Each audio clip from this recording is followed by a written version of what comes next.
নমস্কাৰ, আজি হৈছে ২৭ অক্টোবৰ সোমবাৰ। এই মুহূৰ্তত সমগ্ৰ ৰাজ্যবাসীৰ বাবে আহি পৰিছে আজি ৰাতিপুৱাৰ বহুকেইটা ডাঙৰ খবৰ।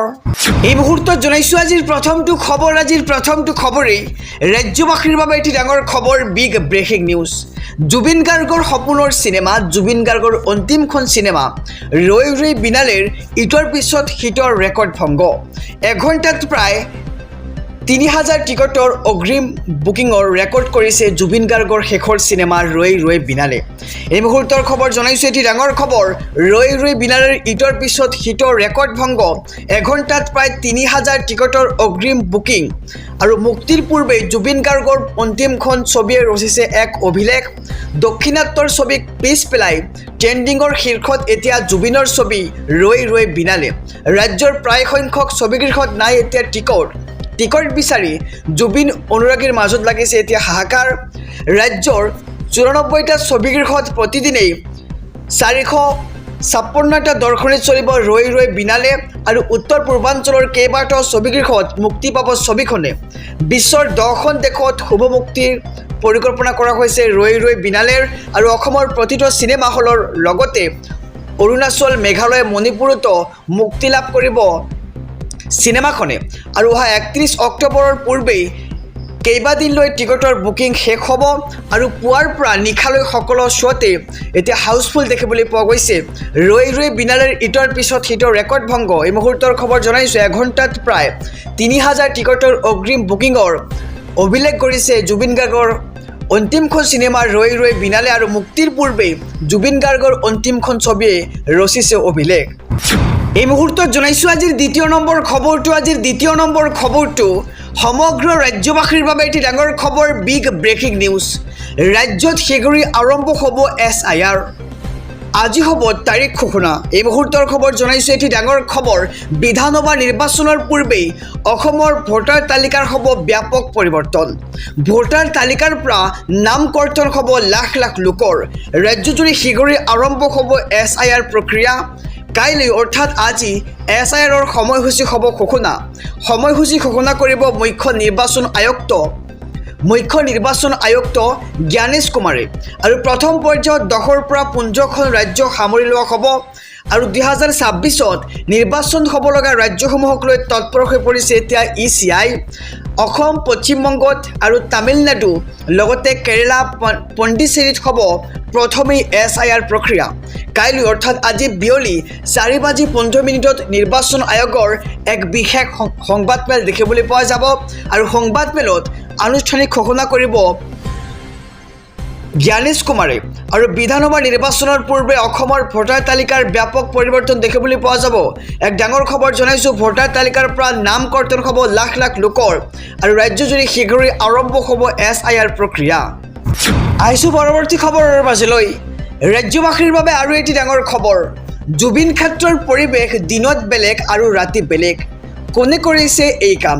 এই মুহূৰ্তৰ খবৰ জনাইছোঁ, এটি ডাঙৰ খবৰ, জুবিন ক্ষেত্ৰৰ পৰিৱেশ দিনত বেলেগ আৰু ৰাতিত বেলেগ দেখিবলৈ পোৱা যায়। নিশা একাংশ সুৰাসক্ত লোকে জুবিন ক্ষেত্ৰলৈ গৈ সৃষ্টি কৰে অপ্ৰীতিকৰ পৰিস্থিতিৰ। দিনত প্ৰকৃত অনুৰাগীয়ে শ্ৰদ্ধা জনোৱাৰ পৰিৱৰ্তে নিশা উদ্ভণ্ডলীৰ সৃষ্টি একাংশ সুৰামত্ত যুৱকৰ। জুবিন ক্ষেত্ৰত উদ্ভণ্ডলী কৰি প্ৰকৃত জুবিন অনুৰাগীক হতাশগ্ৰস্ত কৰিছে একাংশই আৰু একাংশ সুৰামত্তৰ উদ্ভণ্ডলীৰ বাবেই প্ৰশাসনে জাৰি কৰিবলগীয়া হৈছে SOP আৰু সেই SOP নামানে একাংশ সুৰামত্ত যুৱকে জুবিন ক্ষেত্ৰত অশ্লীল মাত কথাৰে প্ৰথমে দুই পক্ষৰ দুৰ্বাদল কাজিয়াৰ দেখিবলৈ পোৱা গৈছে আৰু জুবিন ক্ষেত্ৰত তৰ্কযুদ্ধৰ পিছত হয় প্ৰচণ্ড মাৰপিট আৰু সমগ্ৰ দৃশ্য হৈছে বন্দী কেমেৰাত। আৰু ঘটনাক লৈ সমগ্ৰ ৰাজ্যজুৰি এক প্ৰতিক্ৰিয়াৰ সৃষ্টি হৈছে। জুবিন ক্ষেত্ৰৰ পৰিৱেশ দিনত বেলেগ আৰু ৰাতি হ'লে বেলেগ দেখিবলৈ পোৱা যায় আৰু একাংশ সুৰাসক্ত লোকে জুবিন ক্ষেত্ৰলৈ গৈ সৃষ্টি কৰে অপ্ৰীতিকৰ পৰিস্থিতিৰ। আহিছোঁ অন্য এক খবৰৰ মাজলৈ। সম্পূৰ্ণ সুস্থ হৈ আছে জুবিন গাৰ্গৰ পত্নী গৰিমা শইকীয়া গাৰ্গ।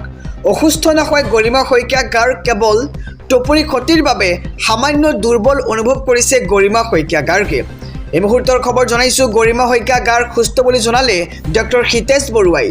অসুস্থ হোৱা নাই জুবিন গাৰ্গৰ পত্নী গৰিমা শইকীয়া গাৰ্গ। সম্পূৰ্ণ সুস্থ হৈ আছে জুবিন গাৰ্গৰ পত্নী গৰিমা শইকীয়া গাৰ্গ। গৰিমা গাৰ্গৰ অসুস্থতাৰ বাতৰি মিছা ওলাইছে এতিয়া, আৰু একাংশ সংবাদ মাধ্যমে সম্প্ৰচাৰ কৰিছে মিছা বাতৰি। গৰিমা গাৰ্গ সুস্থ বুলি জনালে ডক্টৰ হিতেশ বৰুৱাই, আৰু সাংবাদিকৰ সন্মুখত সদৰি কৰিলে ডক্টৰ হিতেশ বৰুৱাই। গৰিমা শইকীয়া গাৰ্গ অসুস্থ বুলি ওলাইছিল মিছা বাতৰি, আৰু অসুস্থ নহয়, টোপনি ক্ষতিৰ বাবে সামান্য দুৰ্বল অনুভৱ কৰিছিল গৰিমা শইকীয়া গাৰ্গে, আৰু সুস্থ হোৱা নাই গৰিমা শইকীয়া গাৰ্গ। আহিছোঁ অন্য এক খবৰৰ মাজলৈ। ৰাজ্যবাসীৰ বাবে আৰু এটি ডাঙৰ খবৰ। মহিলাক গুলীয়াই হত্যা কৰাৰ ভাবুকি বিজেপি বিধায়কৰ। কেমেৰাৰ সন্মুখত বিস্ফোৰণ মহিলাগৰাকীৰ। এই মুহূৰ্তৰ খবৰ জনাইছোঁ এটি ডাঙৰ খবৰ। পুনৰ বিজেপি বিধায়ক অমিয় কুমাৰ ভূঞাৰ বিৰুদ্ধে গুৰুতৰ অভিযোগ উত্থাপিত হৈছে। মহিলা ঠিকাদাৰক বিধায়ক ভূঞাই গুলীয়াই হত্যা কৰাৰ ভাবুকি দিয়াৰ অভিযোগ, আৰু অমিয় ভূঞাই আমাৰ সমষ্টিবাসীক বিৰাট শাস্তি দিছে, আৰু 5 বছৰে অমিয় কুমাৰ ভূঞাই আমাক জ্বলা-কলা খোৱালে। কমিশ্যন লৈ ভূঞাই সমষ্টিৰ বাহিৰৰ ঠিকাদাৰক ঠিকা দি দিয়ে, আৰু বিধায়ক অমিয় কুমাৰ ভূঞাৰ উদ্ভণ্ডলীৰ আমি অতিষ্ঠ হৈছোঁ। বিধায়ক ভূঞাৰ দিনত বিহুপুৰীয়াত মহিলাৰ নিৰাপত্তা নোহোৱাৰ অভিযোগ, আৰু এগৰাকী মহিলা ঠিকাদাৰক হত্যাৰ ভাবুকি দিয়াক লৈ বিহুপুৰীয়াত এতিয়া চাঞ্চল্যকৰ সৃষ্টি হৈছে।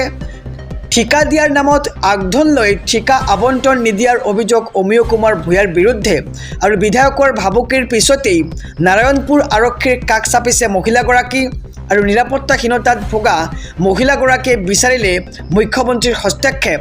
পুনৰ বিজেপি বিধায়ক অমিয় কুমাৰ ভূঞাৰ বিৰুদ্ধে গুৰুতৰ অভিযোগ উত্থাপিত হৈছে।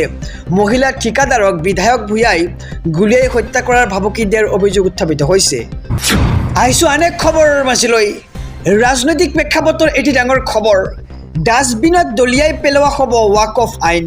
বিজেপি আৰু RSSক হুংকাৰ তেজস্বী যাদৱৰ। এই মুহূৰ্তৰ খবৰ জনাইছোঁ এটি ডাঙৰ খবৰ। ডাষ্টবিনত দলিয়াই পেলোৱা হ'ব ৱাক অফ আইন। বিজেপিয়ে বনোৱা ৱাক অফ আইন নচলিব বিহাৰত। বিজেপি আৰু RSSক হুংকাৰ মুখ্যমন্ত্ৰী পদৰ প্ৰাৰ্থী তেজস্বী যাদৱৰ। বিহাৰত RJDৰ চৰকাৰ আহিলে নিষিদ্ধ কৰা হ'ব ৱাক অফ আইনক। মুছলমান সমাজ লৈ গেৰেণ্টি এইবাৰ RJDৰ নেতা তেজস্বী যাদৱৰ। আৰু লালু প্ৰসাদৰ শাসনকালত সংঘাত লগাবলৈ সাহস হোৱা নাছিল বিজেপি আৰু RSSৰ। মুছলমানক প্ৰতাৰণা কৰি অনা আইন বিহাৰত নচলিব। ডাষ্টবিনত দলিয়াই পেলোৱা হ'ব বিজেপি চৰকাৰৰ ৱাক অফ আইন, আৰু বিজেপিয়ে বনোৱা ৱাক অফ আইন নচলিব এতিয়া বিহাৰত। বিজেপি আৰু RSSক হুংকাৰ প্ৰদান কৰিছে মুখ্যমন্ত্ৰীৰ পদৰ প্ৰাৰ্থী তেজস্বী যাদৱে। বিহাৰত RJDৰ চৰকাৰ আহিলেই নিষিদ্ধ কৰা হ'ব ৱাক অফ আইনক। সমগ্ৰ ৰাজ্যবাসীৰ বাবে এটি ডাঙৰ খবৰ, বিগ ব্ৰেকিং নিউজ। জুবিন ক্ষেত্ৰত আইন ভংগ কৰিলেই হ'ব বিপদ। হয়, ঠিকেই শুনিছে। যদিহে আপুনি জুবিন ক্ষেত্ৰত গৈ চৰকাৰে বান্ধি দিয়া আইনসমূহ মানি নচলে, চৰকাৰে বান্ধি দিয়া SOP মানি নচলে, তেন্তে আপোনাৰ হ'ব বিপদ। এই মুহূৰ্তৰ খবৰ জনাইছোঁ এক ডাঙৰ খবৰ। জুবিন ক্ষেত্ৰ দৰ্শনক লৈ পুনৰ মুখ্যমন্ত্ৰী ডক্টৰ হিমন্ত বিশ্ব শৰ্মাৰ কঠোৰ মন্তব্য। জুবিন ক্ষেত্ৰলৈ যোৱাত আৰক্ষীয়ে কাকো বাধা নিদিয়ে, কিন্তু চৰকাৰে কিছুমান আইন বনাইছে। সেই আইনসমূহ, সেই SOPসমূহ আপুনি মানি চলিব লাগিব। আইন মানুহৰ কাৰণে বনোৱা হৈছে, গতিকে নিয়ম পালন কৰাটো মানুহৰে দায়িত্ব বুলি মন্তব্য কৰিছে ৰাজ্যৰ মুখ্যমন্ত্ৰীগৰাকীয়ে। যদি কোনো লোকে আইন ভংগ কৰি অৰিনিশা জুবিন ক্ষেত্ৰত থাকে, তেন্তে যদি কিবা অঘটন ঘটে, তেন্তে অঘটন ঘটিলে তেওঁলোকে নিজেই দায়ী হ'ব। আইন মানিলে ভাল, আৰু নামানিলে নিজেই বিপদত পৰিব। নিশা 11 বজালৈকে চাব পাৰিব জুবিন ক্ষেত্ৰ, আৰু জুবিন ক্ষেত্ৰ দৰ্শনক লৈ পুনৰ কঠোৰ হৈছে ৰাজ্যৰ মুখ্যমন্ত্ৰী ডক্টৰ হিমন্ত বিশ্ব শৰ্মা। জুবিন ক্ষেত্ৰলৈ যোৱাত আৰক্ষীয়ে কাকো বাধা নিদিয়ে, কিন্তু চৰকাৰে বনোৱা SOP বা আইনসমূহ মানি চলিব লাগিব। আহিছোঁ পৰৱৰ্তী খবৰৰ মাজলৈ। ৰাজ্যবাসীৰ বাবে আৰু এটি ডাঙৰ খবৰ। ভোটাৰ তালিকাৰ পৰা কৰ্তন কৰা হ'ব অবৈধ অনুপ্ৰৱেশকাৰীৰ নাম। এটাকৈ চিনাক্ত কৰা হ'ব অবৈধ অনুপ্ৰৱেশকাৰীসকলক। এই মুহূৰ্তৰ খবৰ জনাইছোঁ এক ডাঙৰ খবৰ। ৰাহুল গান্ধীয়ে অবৈধ অনুপ্ৰৱেশকাৰীৰ বচাবলৈ আন্দোলন কৰিছে, আৰু NDA চৰকাৰ আহিলেই অবৈধ অনুপ্ৰৱেশকাৰীৰ বিৰুদ্ধে গ্ৰহণ কৰা হ'ব কঠোৰ ব্যৱস্থা। অবৈধ অনুপ্ৰৱেশকাৰীয়ে আমাৰ অধিকাৰ কাঢ়ি নিছে, আৰু এইবাৰ অবৈধ অনুপ্ৰৱেশকাৰীক বচাব নোৱাৰে ৰাহুল গান্ধীয়ে এনেদৰে এতিয়া মন্তব্য কৰিছে গৃহমন্ত্ৰী অমিত শ্বাহে। ভাৰতৰ পৰা খেদি পঠিওৱা হ'ব প্ৰতিজন অবৈধ অনুপ্ৰৱেশকাৰীক আৰু বিহাৰৰ পৰা অনুপ্ৰৱেশকাৰীৰ বিৰুদ্ধে কেন্দ্ৰীয় গৃহমন্ত্ৰী অমিত শ্বাহৰ হুংকাৰ দিয়া দেখিবলৈ পোৱা গৈছে। জনাইছোঁ খবৰ, এক ডাঙৰ খবৰ জনাইছোঁ সমগ্ৰ ৰাজ্যবাসীক ভোটাৰ তালিকাৰ পৰা কৰ্তন কৰা হ'ব অবৈধ অনুপ্ৰৱেশকাৰীৰ নাম আৰু এটা এটাকৈ চিনাক্ত কৰা হ'ব অবৈধ অনুপ্ৰৱেশকাৰীসকলক। ৰাহুল গান্ধীয়ে অবৈধ অনুপ্ৰৱেশকাৰী বচাও আন্দোলন কৰিছে আৰু NDA চৰকাৰ আহিলেই অবৈধ অনুপ্ৰৱেশকাৰীৰ বিৰুদ্ধে গ্ৰহণ কৰা হ'ব কঠোৰ ব্যৱস্থা আৰু অবৈধ অনুপ্ৰৱেশকাৰীয়ে আমাৰ অধিকাৰ কাঢ়ি নিছে বুলি এক প্ৰকাৰ মন্তব্য কৰিছে গৃহমন্ত্ৰী অমিত শ্বাহে। আহিছোঁ আন এক খবৰৰ মাজলৈ। ৰাজ্যবাসীৰ বাবে আৰু এটি ডাঙৰ খবৰ, বিগ ব্ৰেকিং নিউজ। জুবিনক মদেৰে নকয় গানেৰে জীয়াই ৰাখক। জনজাতীয় মানুহৰ দোহাই দি একাংশই কৰিছে উদ্ভণ্ডালি। সৰব হৈছে ৰাজ্যৰ মুখ্যমন্ত্ৰী ডক্টৰ হিমন্ত বিশ্ব শৰ্মা। এই মুহূৰ্তৰ খবৰ জনাই যাম, গতিকে খবৰটো দিয়াৰ আগতে যদিহে আপুনি চেনেলটোত নতুন তেন্তে ছাবস্ক্ৰাইব কৰক, লগতে ভিডিঅ'খনত লাইক কৰি জুবিন গাৰ্গক নেওয়াৰ বাবে এইখন ভিডিঅ'ৰ কমেণ্ট বক্সত লিখক #Justice4Jubin Garg। এই মুহূৰ্তৰ খবৰ জনাইছোঁ এক ডাঙৰ খবৰ, জুবিনক মদেৰে নহয় গানেৰে জীয়াই ৰাখক।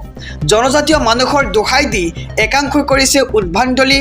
শেহতীয়া ঘটনাৰাজিক লৈ সৰব হৈছে ৰাজ্যৰ মুখ্যমন্ত্ৰী ডক্টৰ হিমন্ত বিশ্ব শৰ্মা। অসমৰ ৰাইজৰ সন্মুখত জুবিনৰ সৃষ্টিক জীয়াই ৰখাটো দায়িত্ব আৰু গানৰ মাজেৰে নাহৰ ফুলৰ মাজেৰে জুবিনক জীয়াই ৰাখিব লাগিব এনেদৰে এতিয়া মন্তব্য কৰিছে ৰাজ্যৰ মুখ্যমন্ত্ৰীগৰাকীয়ে। আৰু একাংশ উদন্ত লোকে মদেৰে জুবিনক এক পৰিচয় দিব খুজিছে আৰু জনজাতীয় লোকে ব্যৱহাৰ কৰা পানীয়ক মদৰ লগত তুলনা নকৰিব, সেয়া পৰম্পৰাগত পানীয়, কিন্তু জনজাতীয় মানুহৰ দোহাই দি মদৰ উদ্ভণ্ডালি নচলিব। জুবিনক ভালপোৱা মানুহে জুবিন ক্ষেত্ৰক তীৰ্থস্থানলৈ ৰূপান্তৰ কৰক, জুবিনক মদেৰে নহয় গানেৰে জীয়াই ৰাখক বুলি এক প্ৰকাৰ মন্তব্য কৰিছে ৰাজ্যৰ মুখ্যমন্ত্ৰীগৰাকীয়ে।